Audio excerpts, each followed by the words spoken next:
Anyways, let's see who falls asleep first. You or I? Or myself? Probably myself, because I'm already yawning. Anyways. Alright. It's recording. It's just going to go into the ASMR channel. So, force myself to upload something there. Alright, gonna be reading the Lovecraft's, H.P. Lovecraft's The Dunwich Horror. Probably going to read his other stories as well. Take off the other earmuff, sorry.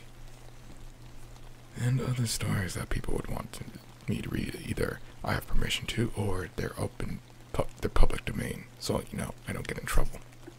Anyways. Chapter 1.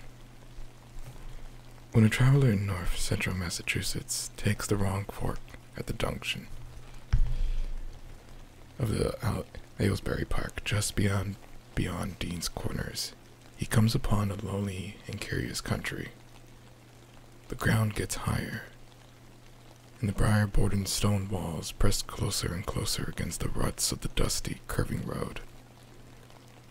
The trees of the frequent forest belts seem too large, and the wild weeds, brambles, and grasses attain a luxury not often found in settled regions.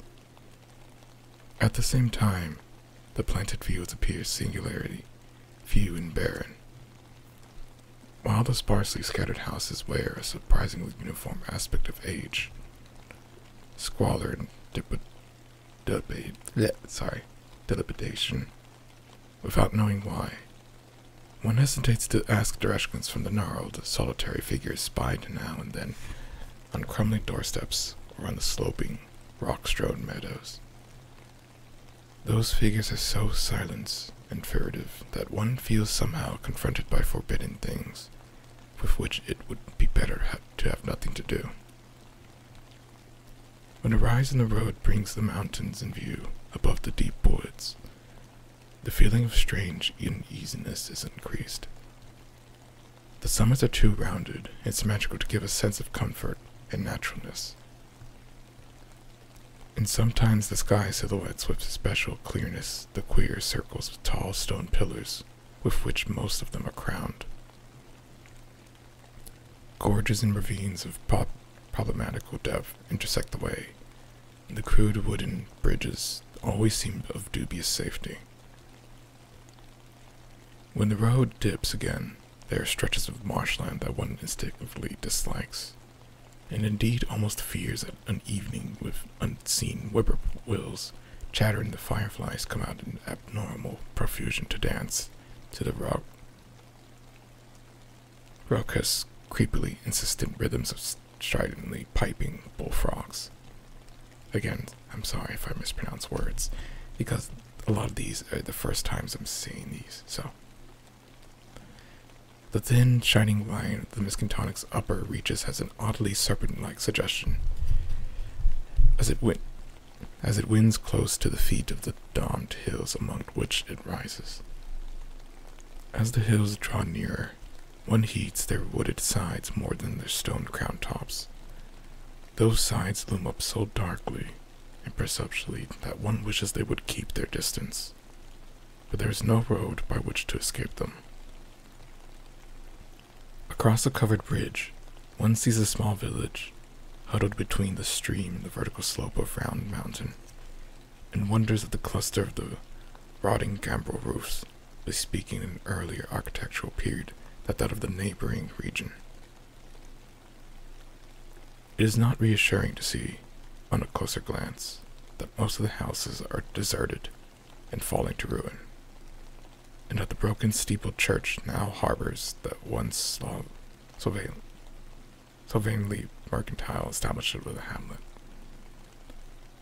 One dreads to trust the tenebrous tunnel of the bridge, yet there's no way to avoid it. Once across, it is hard to prevent the impression of a faint, malign odor about the village street, as for the massed mold and decay of the centuries. It is always a relief to get it clear of the place and to follow the narrow road around the base of the hills and across the level country beyond till it rejoins the Aylesbury Pike. Afterward, one sometimes learns that one has been through Dunwich. Outsiders visit Dunwich as seldom as possible, and since a certain season of horror, all the signboards pointing toward it have been taken down. The scenery, judged by any ordinary aesthetic canon, is more than commonly beautiful. Yet there is no influx of artists or summer tourists. 2 centuries ago, when talk of witch blood, Satan worship, and strange forest presence was not laughed at, it was accustomed to give reason for avoiding the locality. In our sensible age, since the Dunwich horror of 1928 was hushed up by those who had the towns and the world's welfare at heart, people shun it without knowing exactly why.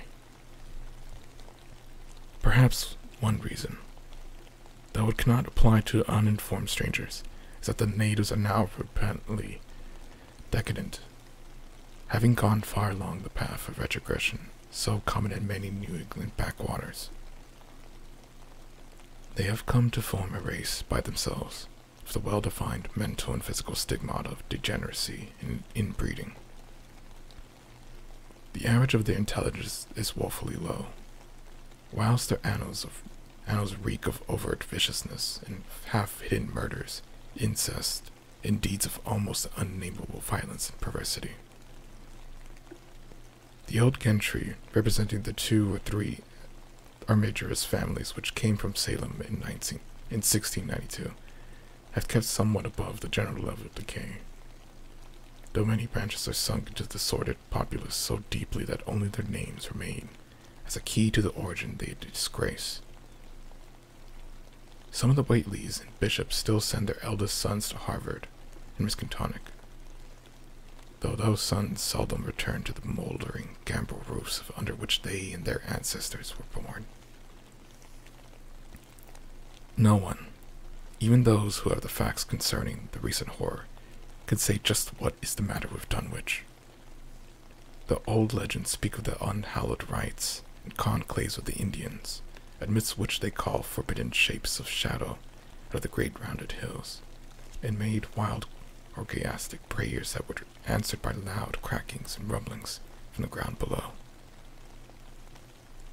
In 1747, the Reverend Abijah Hoadley, newly come to the Congregational Church of Dunwich Village, preached a memorable sermon on the close presence of Satan and his imps, in which he said, "It must be allowed that these blasphemies of an infernal train of demons are matters of too common knowledge to be denied. The cursed voices of Zazel, Basrael, Beelzebub, and Belial, being heard now from underground by above a score of credible witnesses now living. I myself did not more than a fortnight ago catch a very plain discourse of evil powers in the hill behind my house, wherein there were rattling and rolling, groaning, screeching and hissing, such as no things of this earth could raise up, and which must needs have come from those caves that only black magic can discover, and only the devil unlock." Mr. Hoadley disappeared soon after delivering the sermon, but the text, printed in Springfield, is still extant. Noises in the hill continue to be reported from year to year, and still form a puzzle to geologists and physiographers. Other traditions tell of foul odors near the crowning hills of the stone pillars, and of rushing airy presences to be heard faintly at certain hours, from stated points at the bottom of the great ravines, where no tree, shrub, or grass blade will grow. Then, too, the natives are mortally afraid of the numerous whippoorwills, which grow vocal on warm nights. It is vowed that the birds are psychopomps lying in wait for the souls of the dying, and that they time their eerie cries in unison with the sufferer's struggling breath. If they can catch the fleeing soul when it leaves the body, they instantly flutter away, chittering in demonic laughter. But if they fail, they subside gradually into a disappointed silence. These tales, of course, are obsolete and ridiculous, because they come down from very old times. Dunwich is indeed ridiculously old, older by far than any of the communities within 30 miles of it. South of the village, one may still spy the cedar walls and chimney of the ancient Bishop House, which was built before 1700, whilst the ruins of the mill at the falls, built in 1806, form the most modern piece of architecture to be seen. Industry did not flourish here, and the 19th century factory movement proved short-lived. Oldest of all are the great rings of rough-hewn stone columns on the hilltops, but these are more generally attributed to the Indians than to the settlers. Deposit of skulls and bones found within these circles and around the sizable table-like rock on Sunday Hill sustain the popular belief that such spots were once the burial places of the Pocumtucks, even though many ethnologists, disregarding the absurd improbability of such a theory, persist in believing they remains Caucasian. Chapter 2. It was in the township of Dunwich, in a large and partly inhabited farmhouse set against the hillside, 4 miles from the village, and a mile and a half from any other dwelling, that Wilbur Whately was born at 5 a.m. on Sunday the 2nd of February, 1913. This date was recalled because it was Candlemas, which people in Dunwich curiously observe under another name, and because the noises in the hills had sounded, and all the dogs of the countryside had barked persistently throughout the night before. Less worthy of notice was the fact that the mother was one of the decadent Whateleys, a somewhat deformed and attractive albino woman of 35, living with an aged and half-insane father, about whom the most frightful tales of wizardry had been whispered in his youth. Lavinia Whately had known no husband, but according to the custom of the region, made no attempt to disavow the child, concerning the other side of whose ancestry the country folk might, and did, speculate as widely as they chose. On the contrary, she seemed strangely proud of the dark, goatish-looking infant who formed such a contrast to her own sickly and pink-eyed albinism, and was heard to mutter many curious prophecies about its unusual powers and tremendous future. Lavinia was one who would be apt to mutter such things, for she was a lone creature given to wandering amidst thunderstorms in the hills, and trying to read the great outdoors books which her father had inherited through 2 centuries of Whateleys, and which were fast falling to pieces with age and wormholes. She had never been to school, but was filled with disjointed scraps of ancient lore that the old Whateleys had taught her. The remote farmhouse had always been feared because of old Whately's reputation for black magic, and the unexplained death by Mrs. Whately when Lavinia was 12 years old had not helped to make the place popular. Isolated among strange influences, Lavinia was fond of wild and grandiose daydreams and singular occupations, nor was her leisure much taken up by household care at a home from which all standards of order and cleanliness had long since disappeared. There was a hideous screaming, which echoed above even the hill noises and the dogs barking in the night Wilbur was born. But no known doctor or midwife presided at his coming. Neighbors knew nothing of him till a week afterward, when old Whately drove his sleigh through the snow into Dunwich village, and discoursed incoherently to the group of loungers at Osborne's general store.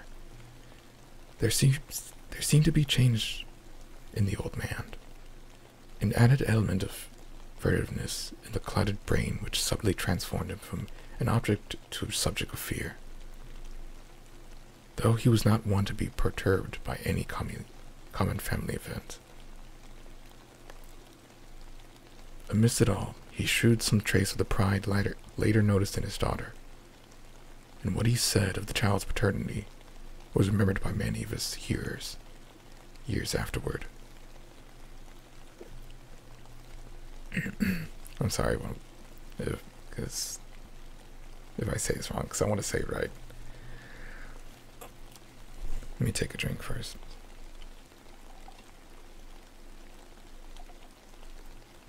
I hope that didn't pick up.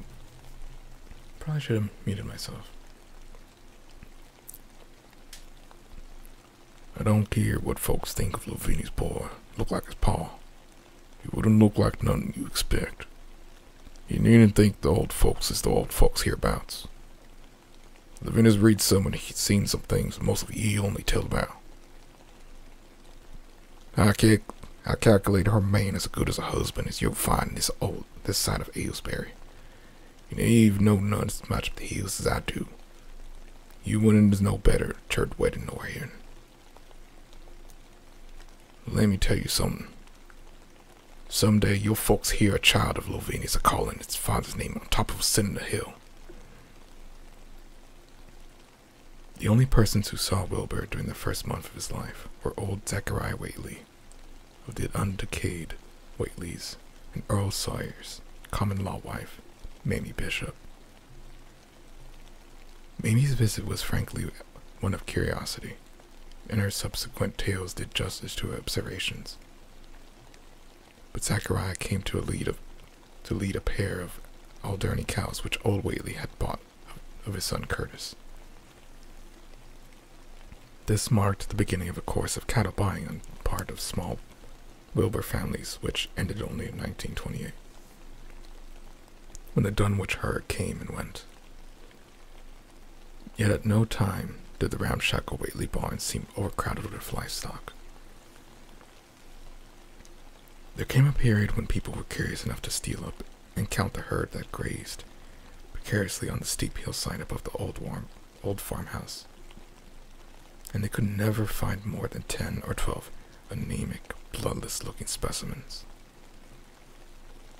Evidently, some blight or distemper, perhaps sprung from the unwholesome pasturage or the diseased fungi in the timbers of the filthy barn, caused a heavy mortality amongst the Whately animals.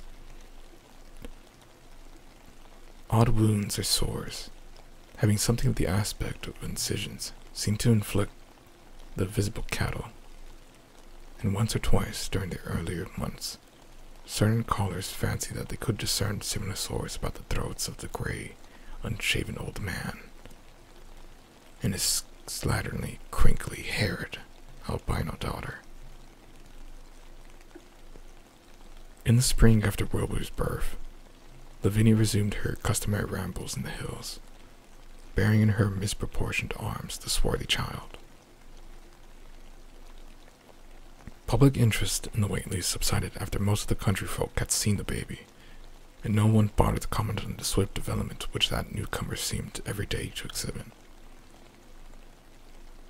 Wilbur's growth was indeed phenomenal, for within 3 months of his birth, he attained a size and muscular power not usually found in infants under a full year of age.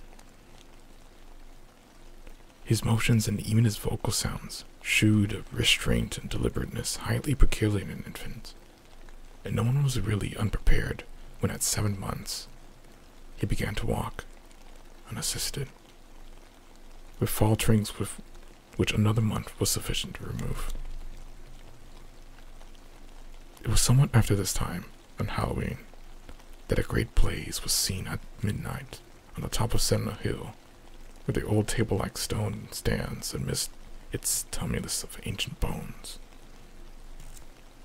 Considerable talk was started when Silas Bishop, of the Undecayed Bishops, mentioned having seen the boy running sturdily up that hill ahead of his mother about an hour before the blaze was remarked.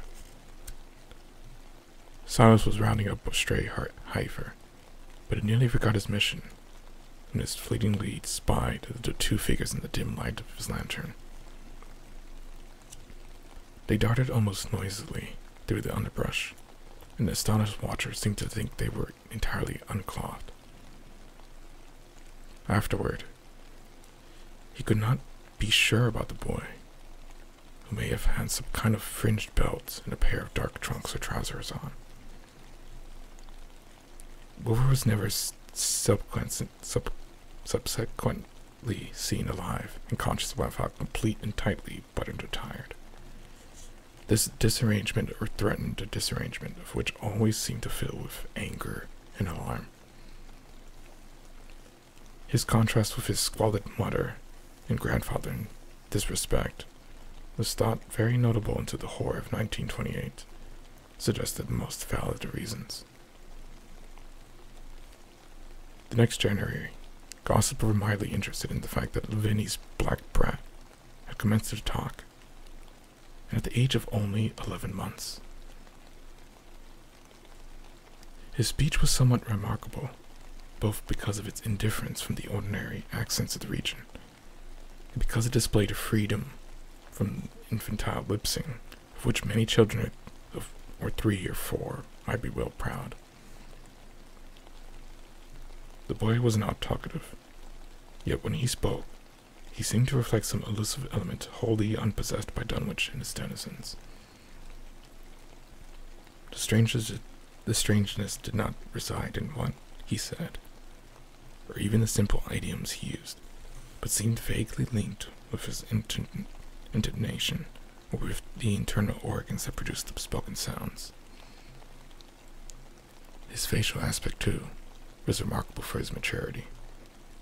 For though he shared his mother's and grandfather's chinlessness, his firm and precociously shaped nose united with the expression of his large, dark, and almost Latin eyes to give him an air of quasi-adulthood, and well-nigh preternatural intelligence.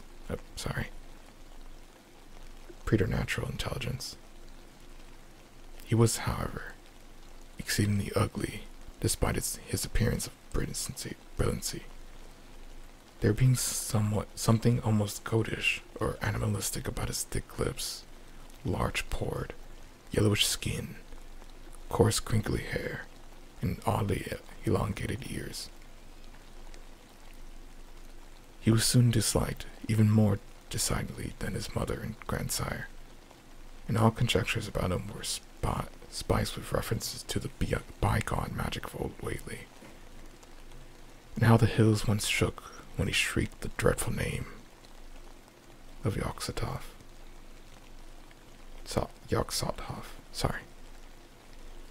In the midst of a circle of stones with a great book open in his arms before him. Dogs abhorred the boy, and he was always obliged to take various defensive measures against their barking menace.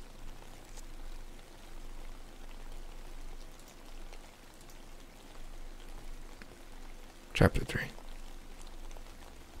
Meanwhile, old Whately continued to buy cattle without measurably increasing the size of his herd. He also cut timber and began to repair the unused parts of his house, a spacious peaked roof affair which rear end was buried entirely in the rocky hillside, and whose 3 least ruined ground floor rooms had always been sufficient for himself and his daughter. There must have been prodigious reserves of strength in the old man to enable him to accomplish so much hard labor, and though he still babbled demently at times, his carpentry seems to shew the effects of sound calculation. It had already begun as such as Wilbur was born, when one of the many tool sheds had been put suddenly in order, clapboarded, and fitted with a stout fresh lock.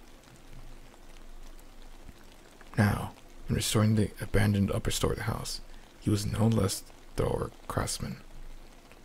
His mania shrewd itself only in tight boarding up of all the windows in the reclaimed section, though many declared that it was a crazy thing to bother with the reclamation at all.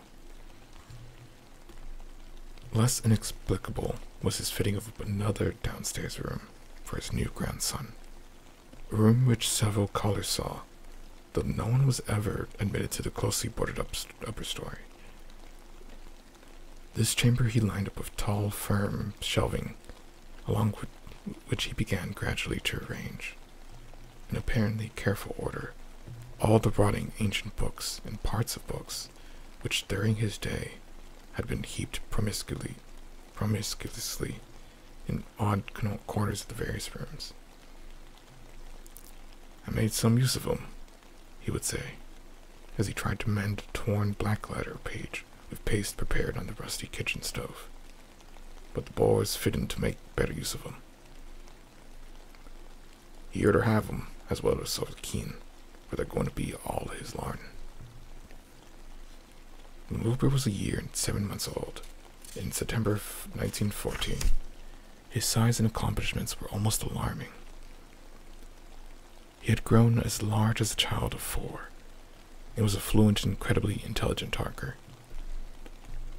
He ran freely about the fields and hills and accompanied his mother on all her wanderings. At home, he would pore diligently over the queer pictures and charts in his grandfather's books, while old Whately would catechise him through long, hushed afternoons. By this time, the restoration of the house was finished, and those who watched it wondered why one of the upper windows had been made into a solid plank door. It was a window in the rear of the east gable end, close against the hill, and no one could imagine why a cleated wooden runway was built up to it from the ground. About the period of this work's completion, people noticed that the old tool house, tightly locked and windowlessly clapboarded since Wilbur's birth, had been abandoned again. The door swung listlessly open, and when Earl Sawyer once stepped within after a cattle-selling call on old Whately, he was quite discomposed by the singular odor he encountered. Such a stench, he averred, as he had never been smelt in all his life except near the Indian circles on the hills, and which could not come from anything sane or of this earth. But then, the homes and sheds of Dunwich folk had never been remarkable for olfactory immaculateness. The following months were void of visible events, save that everyone swore to a slow but steady increase in mysterious hill noises. On May Eve of 1950, there were tremors which even the Aylesbury people felt, whilst the following Halloween produced an underground rumbling, queerly synchronized with bursts of flame. "Them which Whately's doing, on the summit of Sentinel Hill." Wilbur was growing up uncannily, so that he looked like a boy of 10 as he entered into his 4th year. He read avidly by himself now, but talked much less than formerly.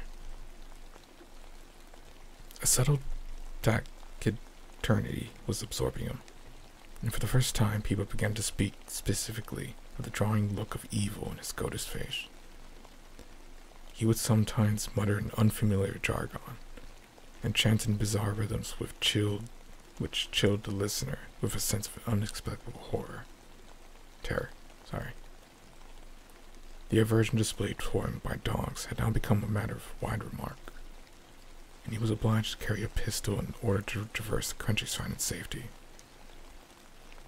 His occasional use of the weapon did not enhance his popularity amongst the owners of the canine guardians. Sorry, give me a second.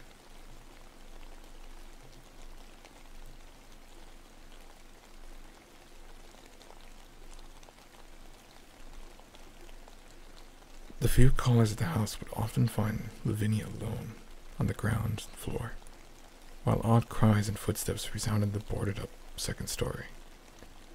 She would never tell what the father and the boy were doing up there, though once she turned pale and displayed an abnormal degree of fear when a jocose fish peddler tried the locked door leading to the stairway. That peddler told the store loungers at Dunwich village that he thought he heard a horse stamping on that floor above. The loungers reflected, thinking of the door and ran away, then of the cattle that so swiftly disappeared. Then they shuddered as they recalled the tales of old Whately's youth, and of the strange things that are called out of the earth when a bullock is sacrificed at the proper time to certain heathen gods.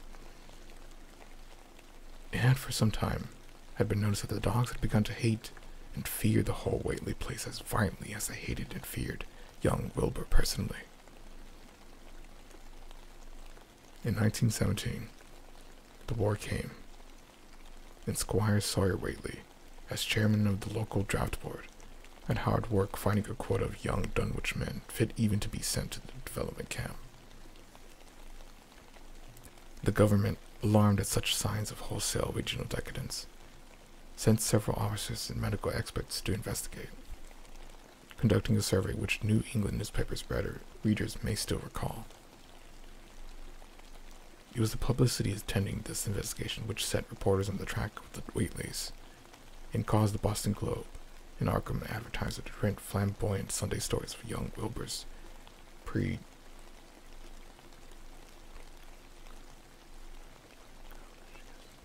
precociousness, Old Whaley's black magic, the shelves of strange books, the sealed second story of the ancient farmhouse, and the weirdness of the whole region and its hill noises. Wilbur was 4.5 then, and looked like a lad of 15. His lips and cheeks were fuzzy with a coarse dark down, and his voice had begun to break. Earl Sawyer went out to the Whately place with both sets of reporters and cameramen, and called their attention to the queer stench which now seemed to trickle down from the sealed upper spaces.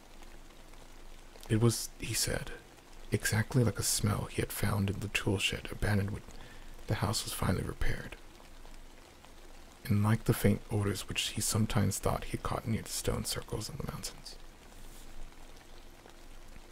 Dunwich folk read the stories when they appeared, and grinned over the obvious mistakes. They wondered, too, why the writers made so much of the fact that Old Whately always paid for his cattle in gold pieces of extremely ancient date. The Whateleys had received their visitors with ill-concealed distaste, though they did not dare court further publicity by violent resistance or for refusal to talk.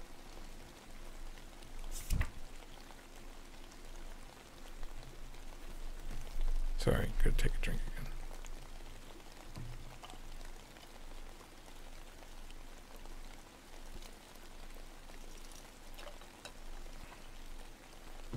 I think 20 more minutes will be good. What say you? Is that okay?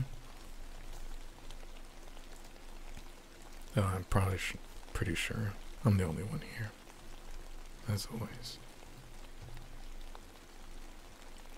Chapter 4.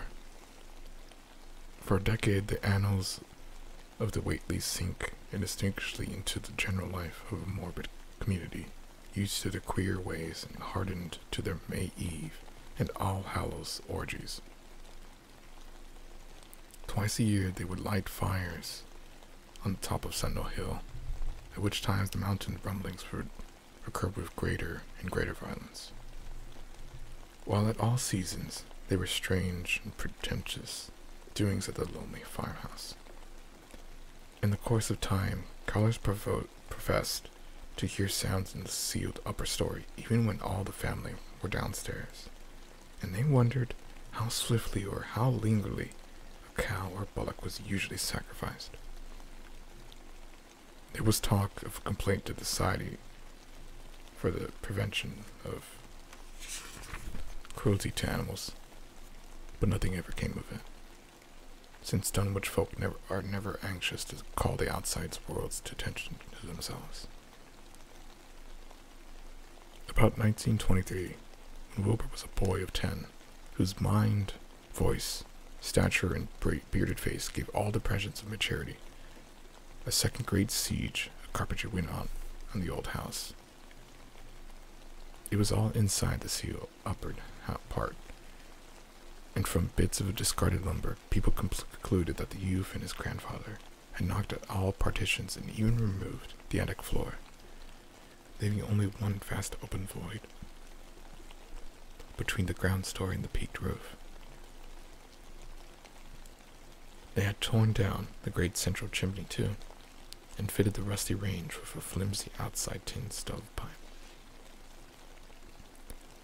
In the spring, after this event, Old Whately noticed the growing number of whippoorwills that would come out of Cold Spring Glen to chirp under his window at night. He seemed to regard this circumstance as one of great significance, and told the loungers at Osborne's that he thought his time had almost come. "They whistle just in tune with my breathing now," he said, "and I guess they're getting ready to catch my soul. They know it's a-going out, and don't calculate to miss it. You'll know, boys, after I'm gone, whether they get me or not. If they do, they'll keep us singing and laughing till break of day. And if they don't, they'll kind of quiet down like. I expect them in the souls they hunts, for I have some pretty tough tussles sometimes." That was terrible. On Lammas Night, 1924, Dr. Houghton of Aylesbury was hastily summoned by Wilbur Whately, who had lashed his one remaining horse through the darkness and telephoned from Osborne's in the village. He found old Whately in a very grave state, with a cardiac action and stertorous breathing that told of an end not far off. The shapeless albino daughter and oddly bearded grandson stood by the bedside, whilst from the vacant abyss overheard there came a disquieting suggestion of rhythmical surging or lapping of the waves on some level beach.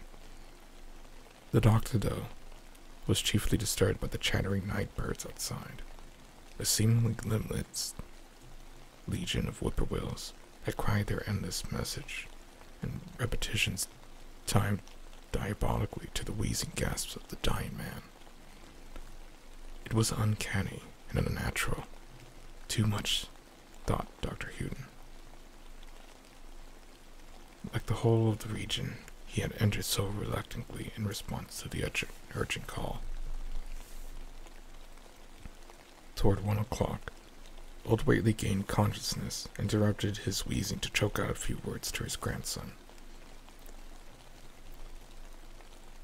"More space, Willie. More space soon. You grows, and that grows faster. It'll be ready to starve ye soon, boy. Open up the gates to Yog-Sothoth with the long chant you'll find on page 751 of the complete edition, and then put a match to the prison. Fire from earth can't burn it now how." He was obviously quite mad. After a pause, during which the flock of whippoorwills outside adjusted their cries to the altered tempo, while some indications of the strange hill noises came from afar off, he added another sentence or two. "Feed it regularly, William, and mind the quantity, but don't let it grow too fast for the place. For if it busts, quarters or gets out of 4, he opens this Yog-Sothoth. It's all over, no use. Only them from beyond can make it multiply and work. Only them, the old uns, as wants to come back." But speech gave place to gasps again, and Lavinia screamed at the way the whippoorwills followed the change. It was the same for more than an hour, when the foul, throaty rattle came. Dr. Houghton drew shrunken lids over the glazing gray eyes as the tumult of birds faded imperceptibly to silence. Lavinia sobbed, but Wilbur only chuckled, whilst the hill noises rumbled faintly. "They didn't get him," he muttered in his heavy bass voice. Wilbur was by this time a scholar of really tremendous erudition in his one-sided way, and was quietly known by correspondence to many librarians in distant places where rare and forbidden books of old days are kept. He was more and more hated and dreaded around Dunwich because of certain youthful disappearances which suspicion laid vaguely at his door, but was always able to silence inquiry through fear or through use of that fund of old-time gold which still, as in his grandfather's time, went forth regularly and increasingly for battle buying. He was now tremendously mature of aspect, and his height, having reached the normal adult limit, seemed inclined to wax beyond that figure.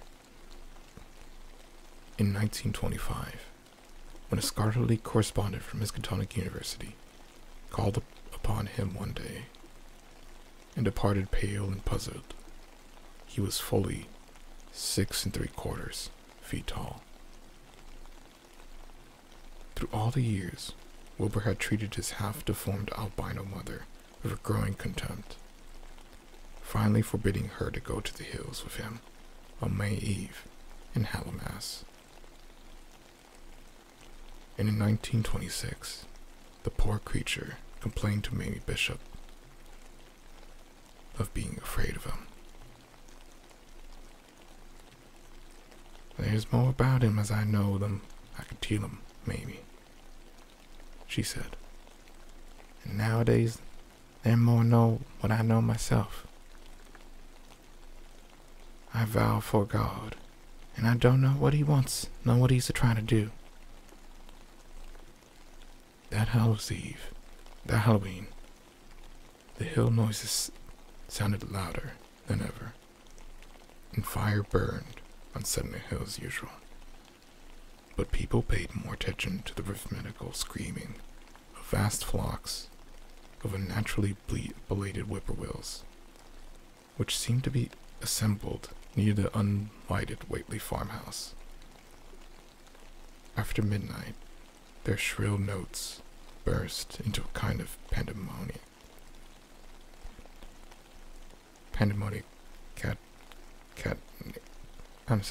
Catenation, which filled all the countryside, and not until dawn did they finally quiet down. Then they vanished, hurrying southward, where they were fully a month overdue.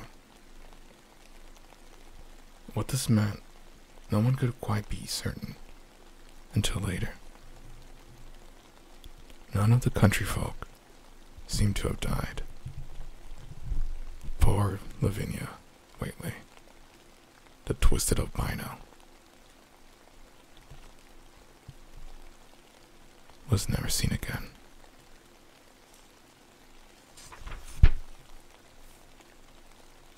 In the summer of 1927, Wilbur repaired 2 sheds in the farmyard and began moving his books and effects out to them. Soon afterward, Earl Sawyer told the loungers at Osborne's that more carpentry was going on in the Whately farmhouse. Wilbur was closing all the doors and windows on the ground floor, and seemed to be taking out partitions as he and his grandfather had done upstairs 4 years before. He was living in one of the sheds, and Sawyer thought he seemed unusually worried and tremulous. People generally suspected of him knowing something about his mother's disappearance, and very few ever approached his neighborhood now. His height had increased to more than 7 feet, and shewed no signs of ceasing its development.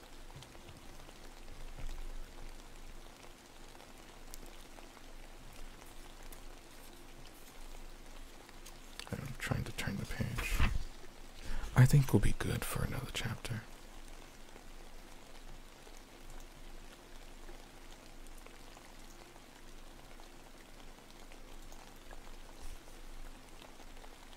Chapter 5. The following winter brought an event no less strange than Wilbur's first trip outside the Dunwich region.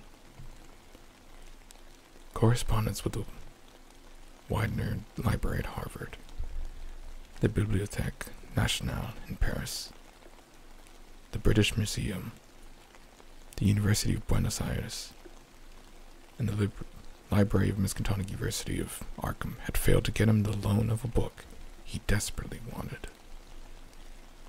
So at length he sat in person, shabby, dirty, bearded in an uncouth dialect, to consult the copy in Miskatonic, which was the nearest to him geographically.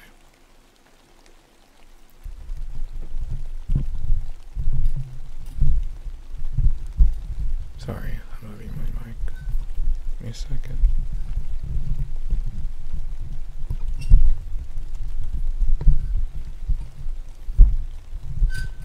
I'm just gonna... I'm sorry. Yeah, because you can hear that. I'm sorry. Yep.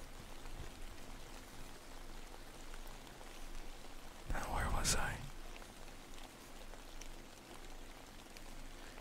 Almost 8 feet tall and carrying a cheap new valise from Osborne's general store, this dark and goatish gargoyle appeared one day in Arkham in quest of the dreaded volume kept under lock and key at the college library.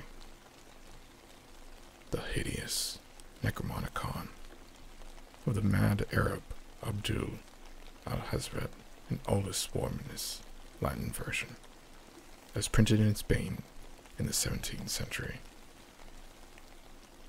He had never seen a city before, but had no thought save to find his way to the university grounds, where indeed he passed heedlessly by the great white-fanged watchdog that barked with unnaturally fury and enmity, and tugged frantically at its stout chain. Wilbur had with him the priceless but imperfect copy of Dr. D's English version, which his grandfather had bequeathed him. And upon receiving access to the Latin copy, he at once began to collate the two texts with the aim of discovering a certain passage which would have come on the 751st page of his own defective volume. This much he could not civilly refrain from telling the librarian, the same erudite Henry Armitage, who had once called at the farm, and who now politely plied him with questions. He was looking, he had to admit, for a kind of formula or an incantation containing the frightful name Yog-Sothoth, and it puzzled him to find discrepancies, duplications, and ambiguities, which made the matter of determination far from easy. As he copied the formula he finally chose, Dr. Armitage looked involuntarily over his shoulder at the open pages, the left hand of one of which, in the Latin version, contained such monstrous threats to the peace and sanity of the world. Nor is it to be thought, ran the text as Armitage mentally translated, that man is either the oldest or the last of Earth's masters, or that the common bulk of life and substance walks alone. The old ones were, the old ones are, and the old ones shall be. Not in the spaces we know, but between them. They walk serene and primal, undimensioned and to us unseen. Yog-Sothoth knows the gate. Yog-Sothoth is the gate. Yog-Sothoth is the key and guardian of the gate. Past, present, future, all are one in Yog-Sothoth. He knows where the old ones broke through of old, and where they shall break through again. He knows where they have trod earth's fields, and where they shall still tread them, and why no one can behold them as they tread. By their smell can men sometimes know them, near, but of their semblance can no man know, saving only in the features of those they have begotten on mankind, and of those there are many sorts, differing in likeness from man's truest eidolon to that shape without sight, or substance which is them. They walk unseen in foul and lonely places where the words have been spoken and the rites howled throughout their seasons. The wind gibbers with their voices, and the earth mutters with their consciousness. They bend the forest and crush the city, yet may not forest or city behold the hand that smites. Cut off in the cold waste hath known them, and what man knows cut off? The ice desert of the south and the sunken isles of ocean hold stones whereon their seal is engraven. But who hath seen the deep frozen city, or the seal tower long garland with seaweed and barnacles? Great Cthulhu is their cousin, yet can he spy them only dimly. As a foulness shall ye know them. Their hand is at your throats, yet ye see them not, and their habitation is even one with your guarded threshold. Yog-Sothoth is the key to the gate, whereby the spheres meet. Man rules now where they ruled once. They shall rule where man rules now. After summer is winter, and after winter summer, they wait patient and potent, for here shall they reign again.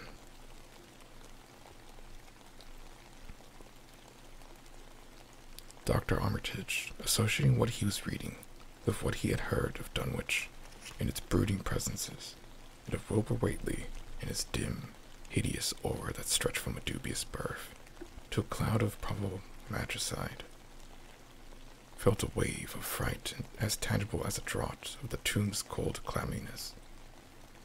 The bent, goatish giant before him seemed like the spawn of another planet or dimension, like something only partly of mankind, and linked to Black Gulf's essence and entity that stretched like Titan phantasms beyond all spheres of force and matter, space and time. Presently, Wilbur raised his head and began speaking in that strange, resonant fashion which hinted at sound-producing organs, unlike the runs of mankind's.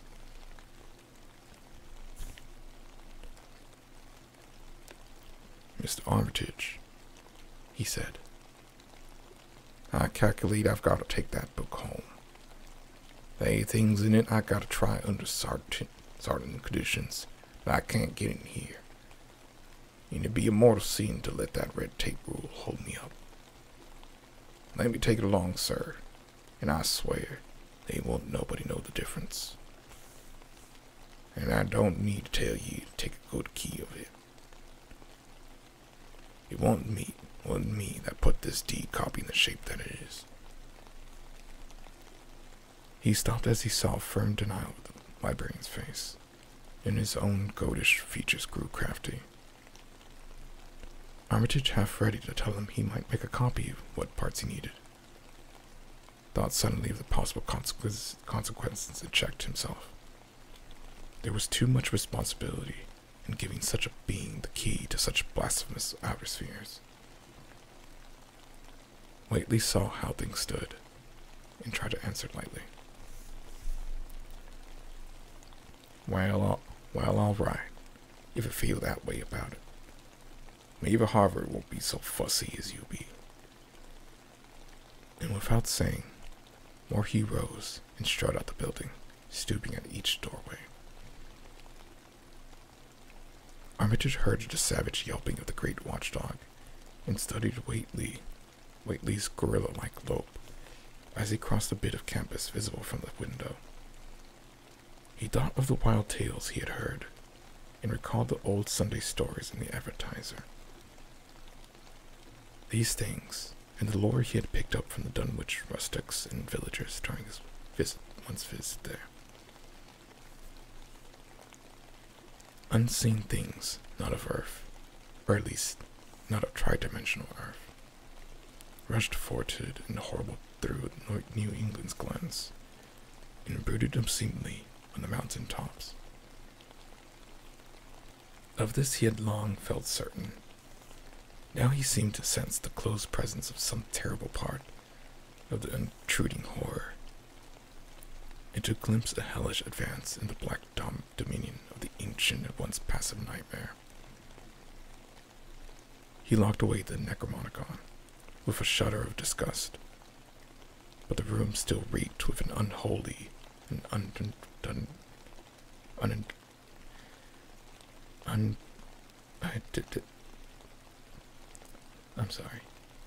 unidentifiable stench. As a foulness shall ye know them, he quoted.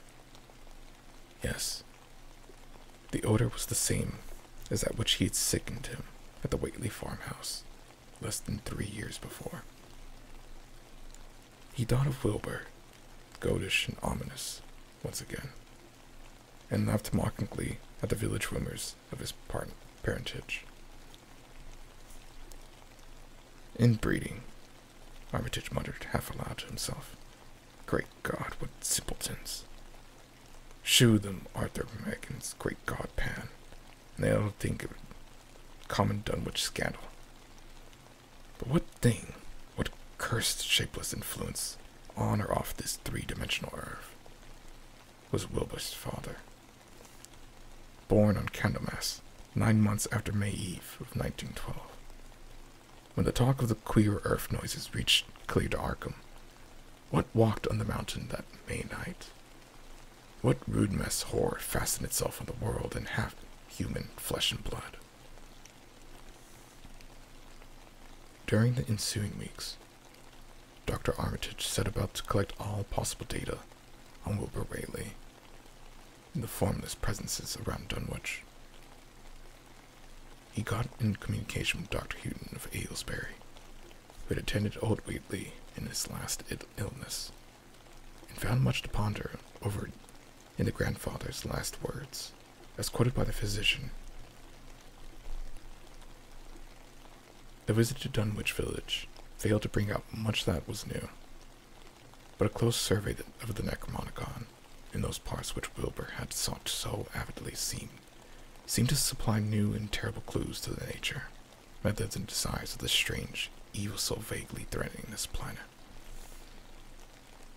Talks with several students of archaic lore in Boston, and letters to many others elsewhere, gave him a growing amazement which passed slowly through the varied degrees of alarm to a state of really acute spiritual fear. As the summer drew on, he felt dimly that something ought to be done about the lurking terrors of the upper Miskatonic Valley, and about the monstrous being known to the human world as Wilbur Whately.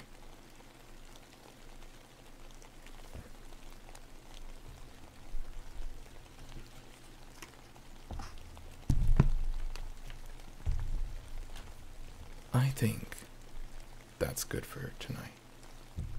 Thank you for joining me this stream. I don't know when I will do another. I was a bit nervous. I don't know who's here, who's popped in and decided this is lame. But I hope to do this again soon. maybe someone will listen and actually like it. But thank you for being here. Until next time.